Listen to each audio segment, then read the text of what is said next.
Thank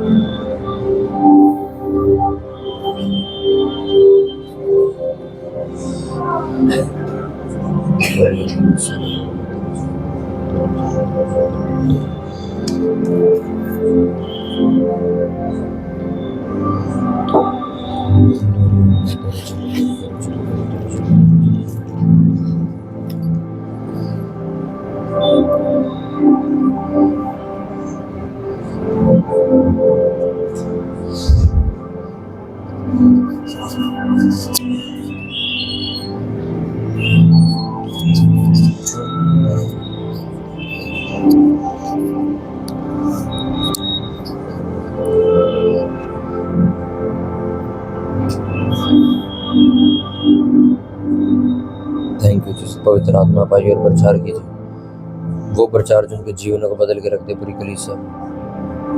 इस वचन को प्रभु पूरा भारत पूरी दुनिया सुनने वाली है। पवित्र आत्मा पाइए और इस प्रचार को कीजिए प्रभु, ताकि सुनने वाले प्रभु आशीष को पाए, चंगाई और छुटकारे को हासिल करें प्रभु यीशु के नाम।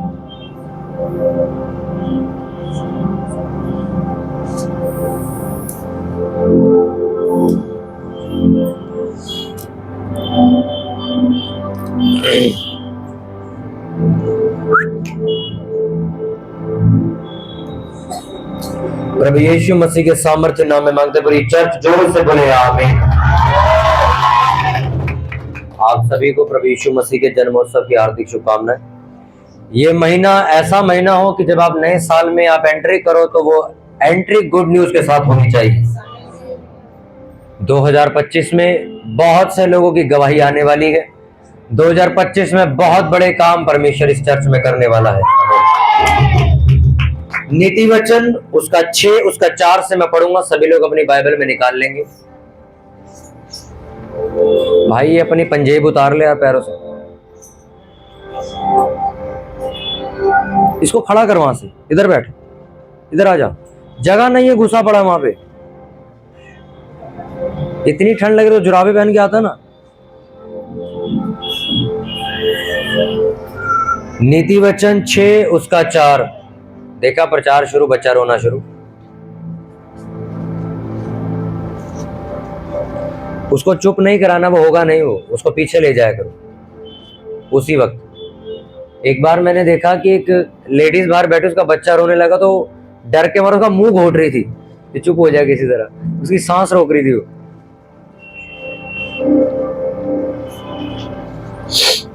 नीति वचन 6 उसका 4 से मैं पढ़ूंगा और सभी लोग ध्यान से सुनेंगे।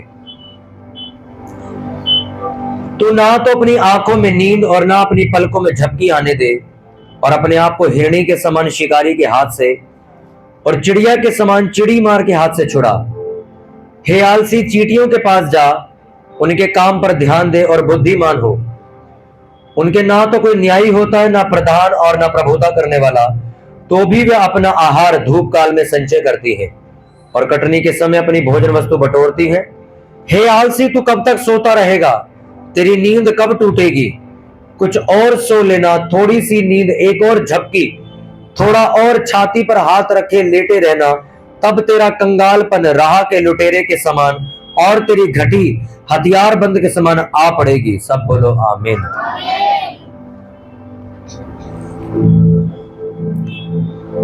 अपने पड़ोसी को बोलो ध्यान से सुन, सुनने से विश्वास पैदा होता है। अपनी बाइबल को बंद कर दो और अब सभी लोग ध्यान से सुनना है, पुलपिट कॉर्नर में कर दो। हालेलुया। बाइबल में लिखा, ना तो तू अपनी आंखों में नींद आने दे। ये कॉर्नर पे कौन फोन चला रहा है? पीछे भगाओ। तू ना तो अपनी आंखों में नींद और ना अपनी पलकों में झपकी आने दे, और अपने आप को हिरणी के समान शिकारी के हाथ से और चिड़िया के समान चिड़ी मार के हाथ से छुड़ा। एक कहानी जो बाइबल में हम पढ़ते हैं, उसमें लिखा एक व्यक्ति 2 खेतों के पास से निकलता है। खेत देखिए अपने गांव में, उन 2 खेतों के पास से जब वो निकलता तो एक खेत के अंदर बहुत अच्छी फसल होती है और एक खेत के अंदर फसल तो होती है, साथ में जंगली झाड़ियां भी उगी होती। तो इन दोनों के बारे में वो बाइबल में लिखता है और कहता है कि एक खेत तो मेहनती का और एक खेत आलसी का है। ये दोनों व्यक्ति एग्जाम्पल के तौर पे, दृष्टांत के तौर पे, उदाहरण के तौर पे उठाए गए थे, और उनका समझाने का जो मतलब था वो आपको और मुझे ही था।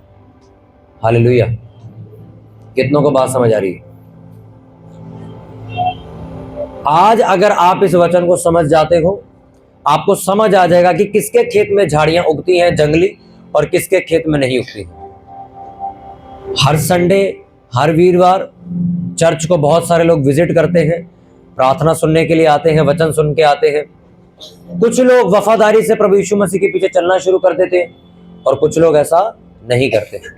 कुछ लोग घर जाके दोबारा उन्हीं रीति रिवाजों में चले जाते हैं, दोबारा उन्हीं सत्संगों वगैरह में चले जाते हैं, और फिर चर्च आके दोबारा कंप्लेंट करना शुरू करते हैं कि पास्टर जी आपने प्रेयर करी थी, हुआ कुछ नहीं। फिर जब पास्टर पूछता है कि अच्छा जो मैंने कहा था वो किया? नहीं, वो तो नहीं किया।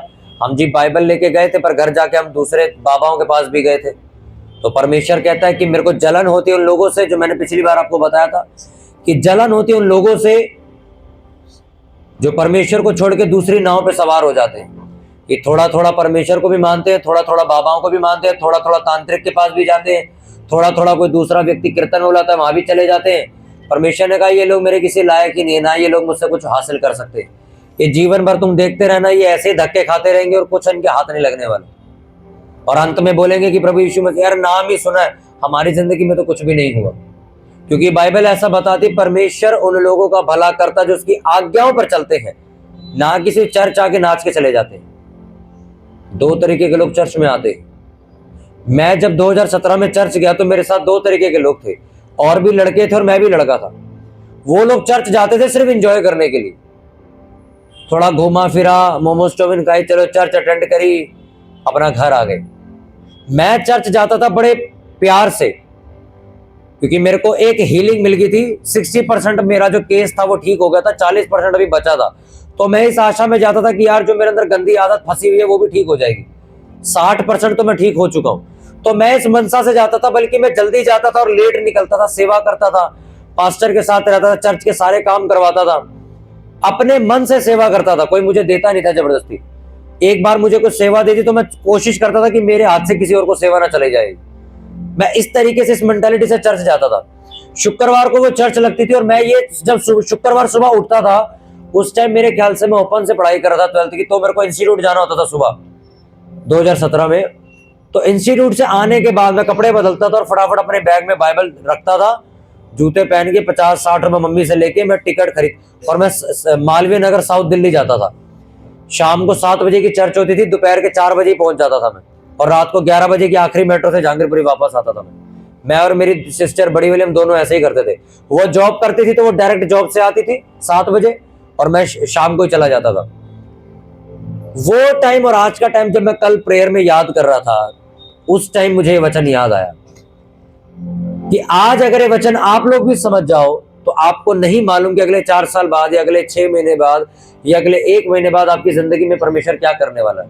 मुझे आज भी याद है, मेरा एक रिश्तेदार था, उसको हमने बुलाया था चर्च अटेंड करने के लिए। वो नशा बहुत करता था। वो चर्च आया, भी शनिवार रात को हमारे घर आ गया, वो कि सुबह चर्च अटेंड करनी है। शनिवार रात को आया, सुबह संडे कहता है मेरे को कुछ वैसी बाहर, मेरा कोई जानकार यही रहता है जहांगीरपुरी में, मैं मिलने जा रहा हूँ, उससे मिलके अभी आ रहा हूँ। तो वो चला गया, वो 8-9 बजे चला गया। 10 बज गए, प्रेयर का टाइम शुरू होने लगा, 11 बज गए, मेरे पापा उसे फोन कर रहे हैं, 12 बज गए, 1 बज गया, 2 बज गया, बंदा वो लौट कर ही नहीं आया। शाम को 5 बजे फोन उठा के क्या कहता है, मैं तो सुबह बस पकड़ के घर आ गया था। यानी कि वो झूठ बोल के गया था, वो उसको मिलना किसी से नहीं था, उसको घर आना था।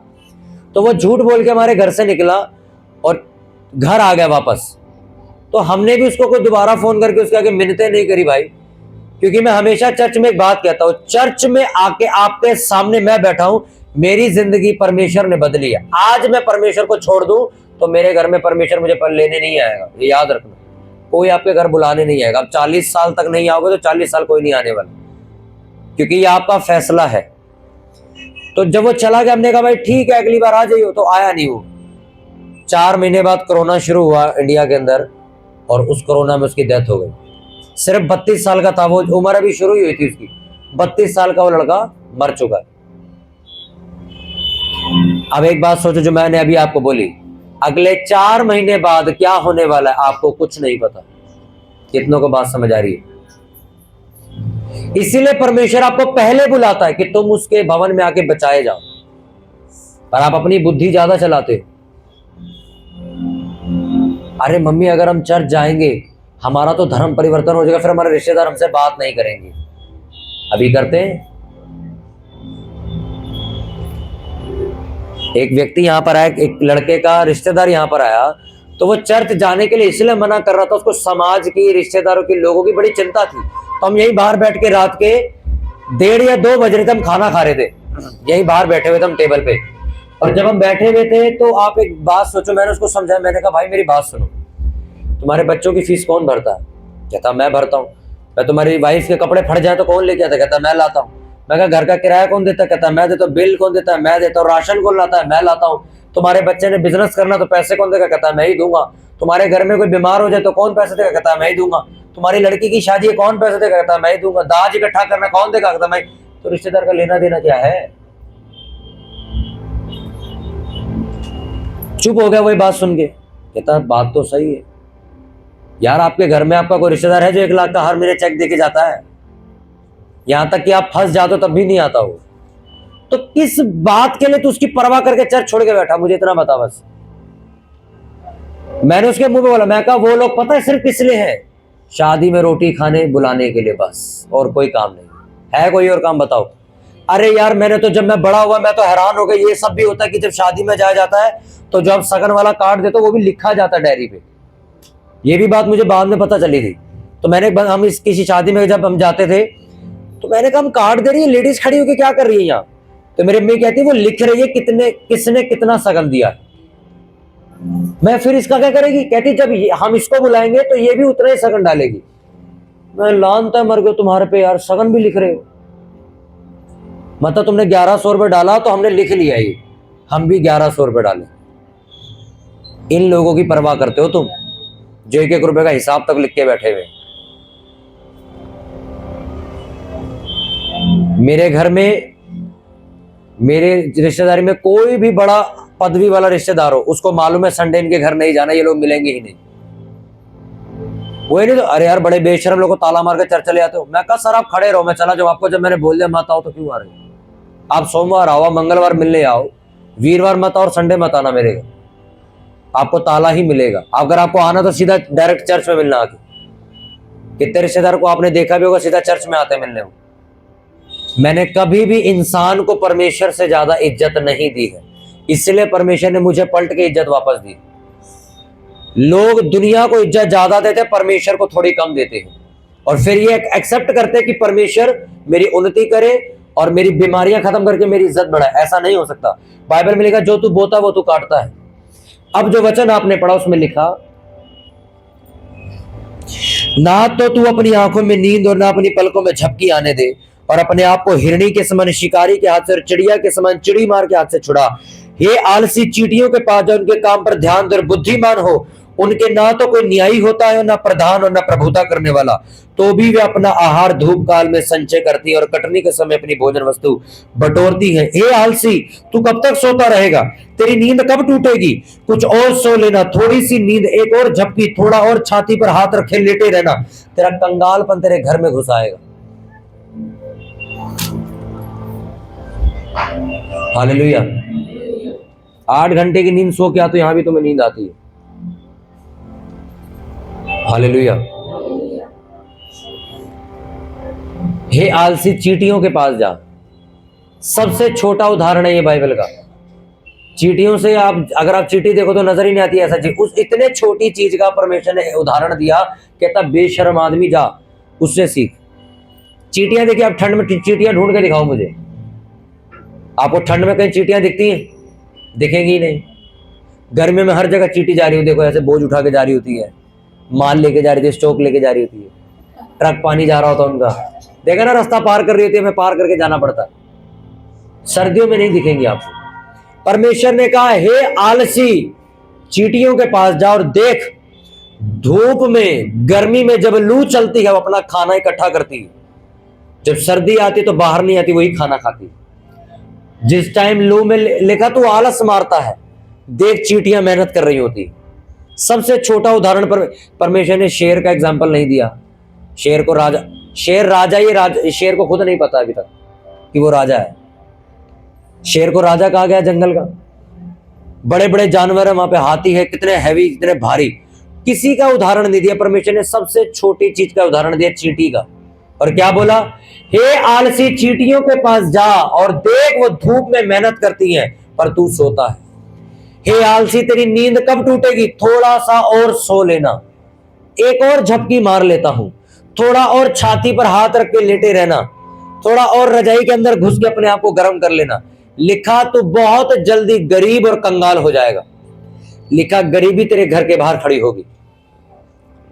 लिखा मैं 2 व्यक्तियों के खेत के पास से निकला, एक का खेत तो बहुत फलवंत था पर दूसरे के खेत के अंदर जंगली झाड़ियां उग गई थी। जंगली झाड़ियां आपको मालूम है सबके खेत में उगती हैं, पर आपको किसी किसी के खेत में दिखेंगी। पता है क्यों? क्योंकि जो मेहनती मजदूर होता है वो मेहनत करके सुबह जाता है और सारी झाड़ियां फालतू की काटता है, पर जो आलसी होता है उसका खेत जाके देखो, उसकी जो लगाई गई गेहूं है उस जंगली धान की वजह से वो भी बर्बाद हो जाती है। उस जंगली फसल की वजह से वो जो लगाएगा चावल है, वो जो लगाएगा गेहूं, वो भी बर्बाद हो जाता है, एक उसके आलस की वजह से। कितनों को समझ आ रही है? आलस आपको ऐसे गड्ढे तक लेके जाएगा जिस गड्ढे से आप कभी लौट के वापस नहीं आ सकते। 2020 की बात है, जब नई नई मेरी जॉब लगी तो मेरे मम्मी मेरे पापा मेरे को उठाते थे जॉब पे जाने के लिए कि 9 बज गए हैं, 8:30 बज गए, उठ जा, जॉब पे चला जा। एक दिन मेरे पापा, क्योंकि मेरे को आदत थी नहीं, तो एक दिन मेरे पापा क्या कहते हैं, यार हम तुझे कब तक उठाते रहेंगे, कल से अपने आप उठिए और चला जाइयो। तो कल उन्होंने उठाया नहीं और बाय चांस क्या हो, मेरी आंख ही 10 बजे उठ खुली और मैं उठ के फटाफट तैयार हुआ, मेट्रो पकड़ी, भागता हुआ गया। भागते भागते मैं जब गया तो पहुंचा तो मेरी, मतलब कितने दिन में लेट होता रहा। जब सैलरी मेरे अकाउंट में तो 11,000 रुपया कट के, सारी आधी से ज्यादा सैलरी कट गई मेरी।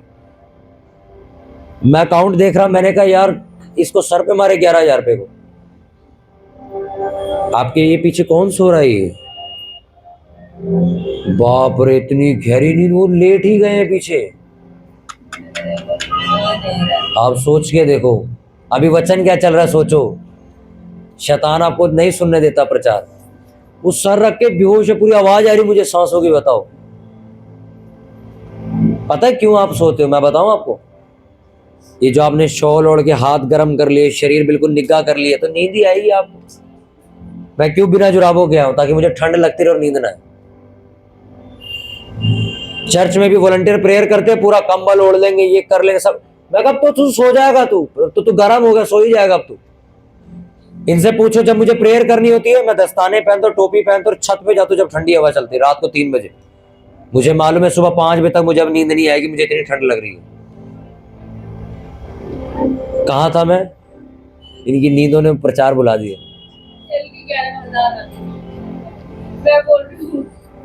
कहाँ था यार, बुला दिया तुमने मुझे। हाँ अब याद आ गया भाई, थोड़ा कम सो यार, मेरे को भी बुला दिया तुमने। जितने लोग सो रहे हैं जोर से हालेलुया बोलो एक बार। ये सारे सो रहे थे मतलब। चलो जितने लोग गहरी नींद में, जोर से बोलो हालेलुया। ये गहरी नींद वाले सारे हालेलुया। बाइबल में लिखा, हे आलसी किसके पास जा? चींटियों के पास जा। चींटियां आपको सोती भी नहीं मिलेगी कि सामान उठा के ला रहे हो रास्ते में सो गई। वो 4-5 बंदे मिलके उठा के जा रहे होते उसको। कितनों को बात समझ आ रही है? सबसे छोटे जीव का परमेश्वर ने उदाहरण दिया ताकि तुम्हें वो लानत दे सके, तुम्हें साबित कर सके कि बेशर्मो, चींटियों से सीख लो जाके। चर्च का टाइम कितने बजे का है? 11 बजे का। हम सो के 10:30 बजे उठे हैं। 11 बजे, 11, सवा 11 बजे हम सो के उठ रहे हैं और 12:30 बजे जब वर्शिप भी खत्म हो गई उसके बाद हम चर्च में एंट्री कर रहे हैं। और हम लोगों को क्या साबित कर रहे हैं कि हम बहुत अच्छे मसीह हैं। आप एक आलसी मसीह व्यक्ति हो। चर्च में सबसे पहले आराधना क्यों की जाती है आपको मालूम है? बाइबल में लिखा, मनुष्य को बनाया ही इसलिए था कि वो परमेश्वर की आराधना करे, गीत गा सके। इसलिए जब चर्च की शुरुआत होती तो पहले गीत गाए जाते, बहुत सारे नाच के वर्शिप है, उसके बाद प्रचार शुरू होता है। कितनों को बात समझ आ रही है? हालेलुया। लिखा, हे आलसी थोड़ी देर और सोते रहना, आज बहुत ठंड है, मैं चर्च अगले संडे से जाऊंगी। अगले संडे कोहरा पड़ गया, मैं अगले संडे से जाऊंगी। अगले संडे ओस पड़ गई, अगले संडे से जाऊंगी। इस संडे शीतलहर चल रही है, सोमवार डेथ हो गई, फिर पास्टर ही आया मंगलवार को प्रेयर करने, कहते कि ठंड में, कहते कि भाई कान है तेरे, चुप करा सकता है? हालेलुया। आज मुझे पता नहीं ऐसा क्यों लग रहा है कि चर्च में ना वो क्या चीज है, वो पवित्र आत्मा का एक फल है ना, आनंद की आत्मा, वो बड़ी फैली हुई है। हे आलसी, चींटियों के पास जा। अगर आप चींटियों से सीख सकते हो और चींटियों से नहीं सीख सकते हो, ये सबसे शर्म की बात होगी कि मैं कल से करूंगा प्रेयर, मैं कल से करूंगा उपवास, मैं कल से बाइबल पढ़ना शुरू करूंगा, मैं कल से दिन रात का उपवास करूंगा। वो कल कभी नहीं आएगा तुम्हारा, क्योंकि जब तुम सुबह उठोगे तुम्हारे घर कोई पकवान बन जाएगा, फिर से तुम बोलोगे हम कल से करेंगे। आप तो सोचो वॉलंटियर गवाह इस बात के, ये अमन, मैं, अमित, हम सब घर बैठे। सोचो एक दिन पहले मैंने अपनी मम्मी को बोला कि हम लंबा उपवास करने वाले, हम इतने दिन तक खाना नहीं खाएंगे, बताओ क्या खाना बना। मेरी अम्मी कहती दलिया बना है। मैं कहा चलो भाई खाओ, पेट भरो। खा लिया हमने। अगले दिन उपवास शुरू हुआ, मेरे घर में मटर पनीर बना, शाम को सूखी आलू गोभी बनी है, मक्खन वाली रोटियां बनी है, चावल बने हैं, उस दिन सलाद भी डाला है, रायता भी डाला उस दिन, मिठाई में रसगुल्ले आए, गुलाब जामुन डाले, अलग से बूंदी के लड्डू आए हुए। और मेरी अम्मी क्या कहती, कोई नहीं कल से रख लेना, आज खा लो। और हम सारे बैठ के मुंह देख रहे थे, हमारे सामने वो चल रहा था क्योंकि कोई आया हुआ था घर पे। सोचो अगर आप इस चीज पे चल रहे हो कि मैं कल से कर लूंगा, वो कल कभी नहीं आएगा। ठंड इसी साल पड़ रही है कि हर साल पड़ती है? तो ये क्या बहाना हुआ, आज ठंड बहुत है मैं कल से जाऊंगी। ठंड भाई साहब रोज पड़नी, हर साल पड़ती है, हर साल बरसातें लगती है, हर साल लू चलती है। क्या चींटियां अपना खाना इकट्ठा करना बंद कर देती हैं? नहीं। क्या दुनिया में काम बंद हो जाता है? नहीं। पर एक आलसी व्यक्ति यही बहाना मारता है, मैं कल से करूंगा, मैं कल से जॉब पे आ जाऊंगा, मैं कल से यहां पर आ जाऊंगा, मैं कल से सेवा में आ जाऊंगा, और वो कल कभी नहीं आता उसका। कितने वॉलंटियर पिछले क्रिसमस में मुझे क्या बोलते, पास्टर जी इस साल हम बहुत सेवा करेंगे, ये अगला क्रिसमस आ गया, अभी तक नहीं आए वो लोग। अभी भी मैं मैसेज कर रहा हूं, भाई गाँव संडे आते हैं, संडे आते सेवा पे नहीं आते क्या? मैं आऊंगा मैं क्रिसमस की रात को 24 को रुकूंगा। जोर से बोलो, हे आलसी दास, तू कब तक सोता रहेगा? तेरी नींद कब टूटेगी? अगर तेरी नींद नहीं टूटी तो बाइबल बताती है गरीबी और कंगालपन तेरे घर में आ जाएगा। कितनों को बात समझ आ रही है? एक आलस एक मसीह व्यक्ति को, एक चर्च को, एक पास्टर को किस हद तक बर्बाद कर सकता है आपको नहीं पता।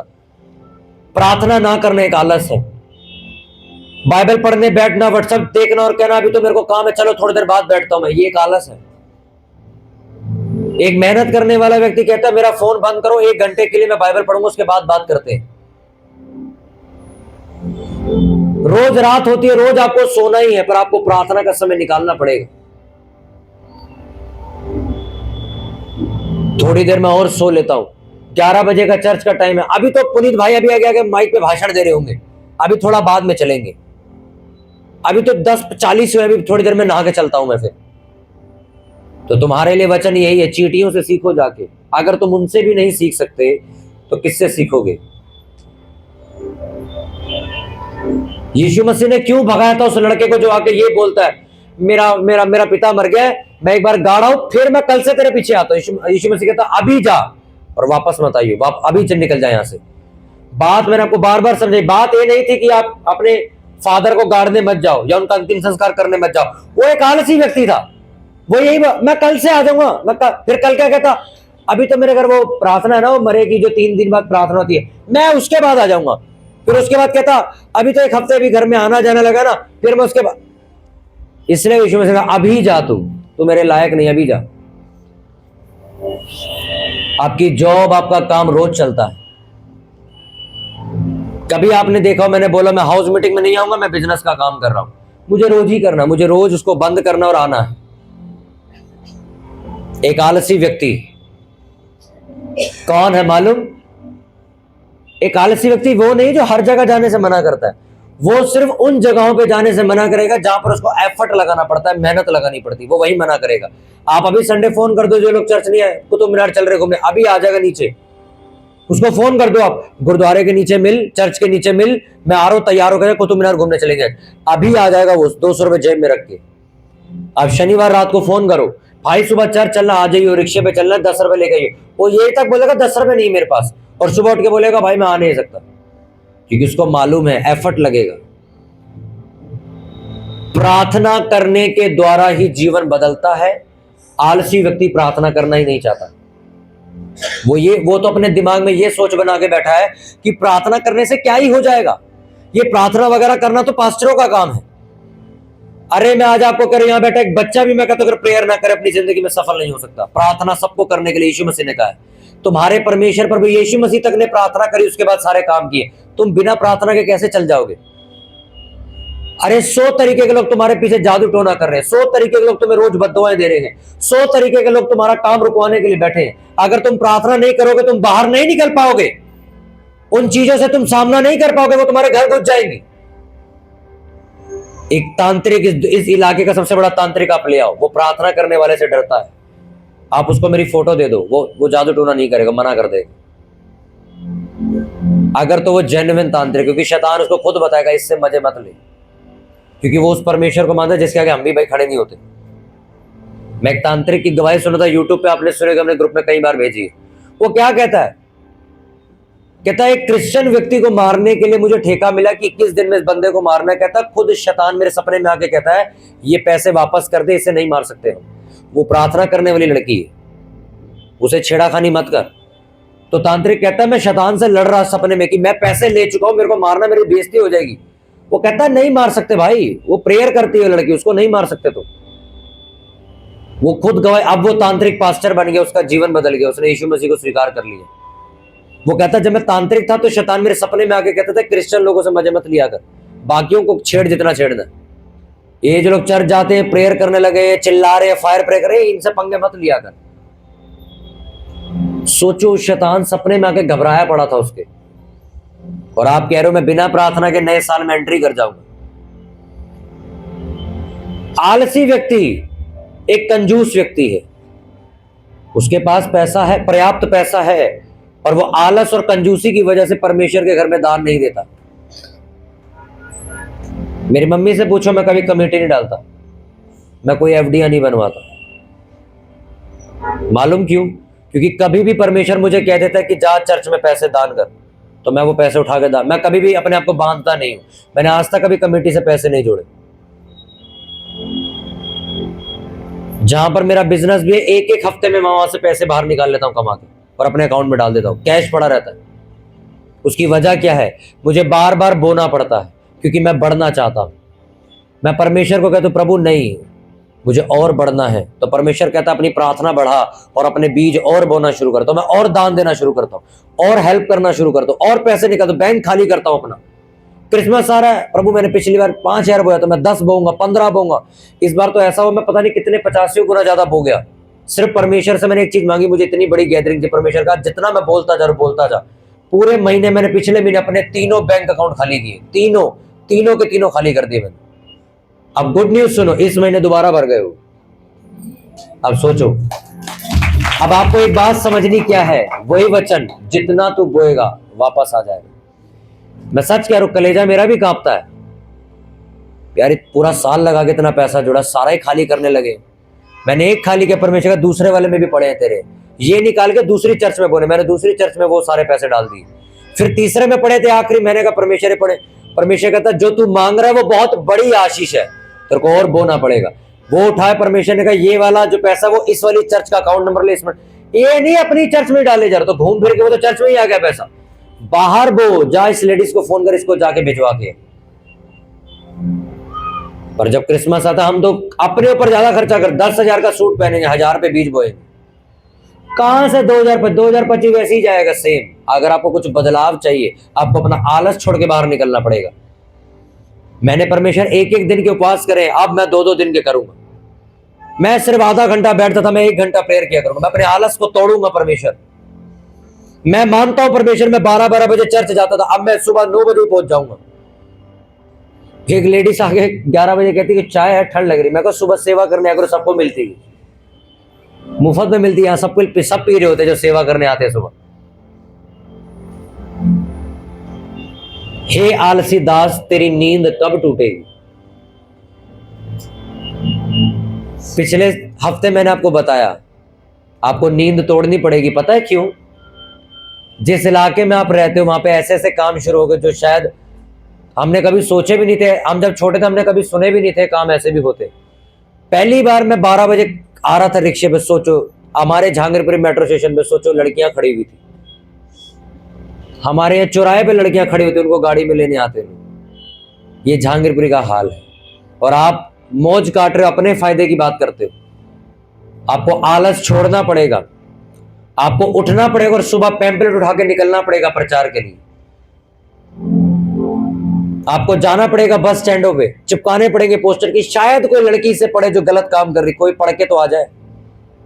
एक लड़की इस चर्च में आई, पहली बार आई, हम जानते नहीं थे उसको, तो परमेश्वर ने भविष्यवाणी कर उसका भेद खोल दिया। सिगरेट वो पीती है, तंबाकू वो खाती है। कहती लड़के तो 2 गिलास शराब पीते, मैं पूरी बोतल खत्म करती हूँ रात में। इंजेक्शन मैं लगाती हूँ, हर तरीके के नशे करती थी। जब आगे आई तो प्रेयर हुई इसके लिए। अब विश्वास करो, जो व्यक्ति उसे लेके आया था कहता ये रोज रात को लड़कों के साथ जाती है और इतनी शराब पीती है और सुबह घर आती है। अब उसकी गवाही सुनो। कहती इसको 9 दिन हो गए। ये कहती सिगरेट शराब तंबाकू तो बहुत लेवल है बड़ा, कहती सिगरेट पीने का मन नहीं करा ना, घर से बाहर जाती है। अभी 9 दिन से बिना नशा करे घर बैठी बाइबल पढ़ रही है। 10वें दिन फिर से उसके किसी ने कान भरे, तेरा धर्म परिवर्तन हो जाएगा, मत जाया कर। कहती हाँ, चली गई चर्च छोड़ के, आज फिर से नशा कर रही। आप विश्वास कर सकते हो, मैं हिल गया था सुन के कि इतना खतरनाक नशा करने वाली लड़की सिर्फ एक प्रेयर में ठीक हो गई और 9 दिन से बाइबल पढ़ रही है, नशा करने लड़कों के साथ बाहर नहीं जा रही। एक गलत अफवाह पड़ोसी की, रिश्तेदार की, अरे मत जाया कर, तेरा धर्म परिवर्तन हो जाएगा। अब वो लड़की दोबारा चर्च आना, जो कि चर्च आना बंद कर दो कि शैतान आपको दोबारा पकड़ लेगा। दोबारा उसको अटैक होने लगे, फिर से मन करने लग गया और वो दोबारा नशा करने चली गई। अब मैं पूछता हूं, जिसने उसको गलत अफवाह दी थी अब आए छुड़ाने, अब छुड़ाएगा उसका नशा? वो बर्बाद करने के लिए बैठी दुनिया ही, और कुछ करने के लिए नहीं बैठी। कल एक वीडियो आई ट्विटर पे, मैं देख रहा था, एक लेडीज ने एक आदमी को चाकू मारे, बच गया वो, लोग बचा के हॉस्पिटल ले गए। हॉस्पिटल लेके गए तो स्ट्रेचर पे लिटा के अंदर है, तो लेडीज पीछे पीछे गई हॉस्पिटल के, किसको जान से मारना है।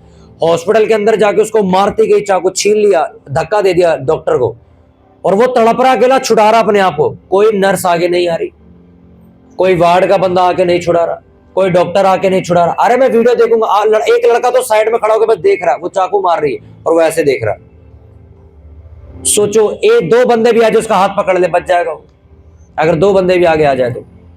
और ऐसे देख रहे सारे, वो मारे जा रही, उसको चाकू मारे जा रही, वो छुड़ा रहा है, जान तो है नहीं उसमें, पहली जख्मी है वो, थोड़े थोड़े हाथ चला रहा है बचने के लिए, पर वो खत्म ही कर देती। नर्स यूं देख रही है, डॉक्टर भी खड़े हैं, सब खड़े हैं, और कम से कम 7-8 लोग खड़े हैं, और एक लड़की आगे मार रही। सोचो, इस दुनिया की सुन के तुम चर्च छोड़ देते हो। अरे रोज रात को हम नीचे लड़ाई होते देखते सड़कों पर, रात को 2 बजे 3 बजे, आसपास लोग खड़े होते, कोई बचाने नहीं आता, लोग पिट रहे होते हैं, यहाँ पे कोई नहीं आता। अपना आलस छोड़ दो, ये बोलना कि मैं देखूंगी, मैं थोड़ी ठंड हल्की हो जाए उसके बाद चर्च चलूंगी।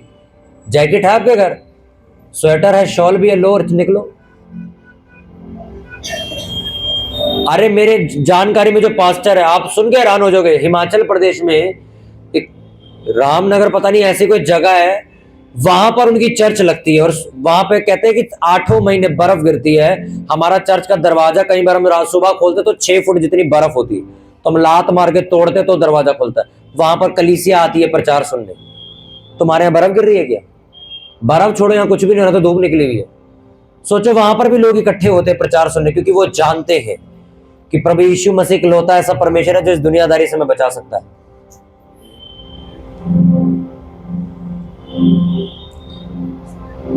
आप ले आओ ये संत जितने बने घूम रहे, इनको बुला लाओ और बिठा दो किसी महान तांत्रिक के सामने, ये भाग जाएंगे उसके सामने से, क्योंकि कहेंगे हम शैतान का सामना नहीं कर सकते। आप किसी प्रार्थना करने वाले पास्टर को ले जाओ, वो खुद उठ के चला जाएगा सामने से। ये फर्क है इस दुनिया में और हमारे में। कितनों को बात समझ आ रही है? अपने आलस करने वाली जगह को आज पहचानो और छोड़ने का वायदा करो। मैं कहां पर आलस करती हूं? कौन से डायलॉग मैं बार बार मानती हूं? मैं कल से कर लूंगी, कल से कर लूंगी, कल से कर लूंगा, कल से चला जाऊंगा, कल से चला जाऊंगा। पैम्पलेट मेरे पे रखे हुए हैं, अभी चला जाऊंगा, थोड़े दिन में बांटने चला जाऊंगा। आलस छोड़ दो भाई, बाहर निकलो। मैं पता आज आपको इतनी सेवा क्यों कर रहा हूं, सिर्फ अपने दिन याद करके। अगर मेरे को चर्च का एड्रेस ना बताया जाता तो आज समझ लो मेरी कितनी बुरी हालत होती। तो वही सोच के आज मैं पैम्पलेट बंटवाता हूं, पोस्टर लगवाता हूं, प्रचार करता हूं कि यार शायद कोई ऐसा लड़का होगा जो कल सुसाइड करने वाला है, शायद उसके पास पैम्पलेट पहुंच जाए और वो कल चर्च आ जाए और वो बचाया जाएगा। हालेलुया। अपने पड़ोसी को बोलो अपना आलस छोड़ और सेवा कर, परमेश्वर तुझे इज्जत देगा, परमेश्वर तुझे आशीष देगा। अपने हाथों को उठाओ सभी जन अपने हाथों को उठाओ ऊंची आवाज में प्रार्थना करते हुए। प्रभु यीशु मसीह के सामर्थ्य नाम में खुदावंद मैं प्रार्थना करता हूं, आज इस चर्च में पवित्र आत्मा के द्वारा जितना प्रचार किया गया है, ये प्रचार खुदावंद इनके जीवनों को बदलने में मेहनत करने वाला एक मसीही बना के खड़ा करे। ये लोग खुदावंद आलसी ना बने, बल्कि मेहनत करने वाले, सेवा करने वाले बने। मेरे सर्वशक्तिमान परमेश्वर, मैं प्रार्थना करता हूं खुदावंद आलस का आत्मा छोड़कर जाता रहे यीशु मसीह के सामर्थ्य नाम में। अपनी आवाज को बुलंद करो, अपने होठों को खोलो, प्रार्थना करो कि हर वो आत्मा जो मुझे आलसी बनाती है, जो मुझे प्रार्थना करने से रोकती है, जो मुझे बाइबल पढ़ने से रोकती है, मुझे हर हफ्ते चर्च आने से रोकती है, वो आत्मा प्रभु यीशु मसीह के नाम में मेरे सबको छोड़े और आल प्रदेश में जाए, आल प्रदेश में जाए, आल प्रदेश में जाए। ये बात मुझे प्रभु मुझे मेहनत करने वाला आत्मा दे, मेरे परमेश्वर मुझे सेवा करने वाला आत्मा दे। प्रभु जिस तरह मेरे चेलों ने प्रार्थना करी, उसी तरह मैं भी खुदावंद प्रार्थना करने वाला लड़का लड़की बन सकूं, ताकि मेरे द्वारा बाकी के लड़के बचाए जाए। परमेश्वर परमेश्वर मैं आज से आलसी ना बनने का वायदा करता, मैं आलसी ना बनने का वायदा करता। प्रभु मैं कल के ऊपर बातें करना बंद करूंगा, बल्कि आज अभी काम करना शुरू करूंगा। बोलो प्रभु यीशु मसीह मेरे जीवन में आइए, मैं आपको न्योता देता हूँ, मेरे जीवन में आइए, मेरी अगुवाई कीजिए, मुझ में अनुग्रह कीजिए कि मेहनत करने वाले मैं मसीह बनूं प्रभु, ताकि मेरे द्वारा और लोग बचाए जाए। प्रभु यीशु मसीह के सामर्थ्य में मांगते हैं, कोई चर्च जोर से बोले आमीन।